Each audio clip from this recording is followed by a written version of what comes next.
મોટાભાગના ઘરોમાં સ્ત્રીઓ બપોરે સૂઈ જતા હોય છે. આ વિડીયો હું એના માટે બનાવી રહી છું કે બપોરે સૂવાની ઈચ્છા કેમ થાય છે, કેટલું સૂવું જોઈએ. જોકામાં જાદુ હોય છે, પરંતુ વધારે પડતું બપોરે સૂવાથી પણ ઘણું બધું નુકસાન થતું હોય છે. તમામ માહિતી હું આ વિડીયોમાં શેર કરવાની છું.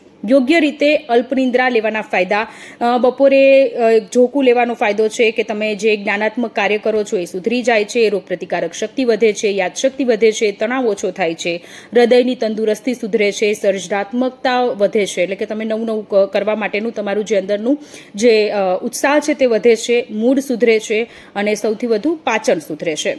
ઘણા બધા ફાયદાઓ થતા હોય છે, પરંતુ જો તમે વધારે પડતું સૂવો છો તો એના ગેરફાયદા પણ છે. તમે જાડા થઈ શકો છો, સ્થૂળતા વધી શકે છે, હાઇપર ટેન્શન થઈ શકે છે, હૃદયરોગનું જોખમ વધી શકે છે, ઉદાસી અને ચીડિયાપણાનું કારણ બની શકે છે, રાતની ઊંઘમાં પણ ખલેલ પહોંચી શકે છે. એટલે એવા લોકો કે જે લોકો બપોરે વધારે પડતું સૂતા હોય તે પણ ફાયદાકારક નથી.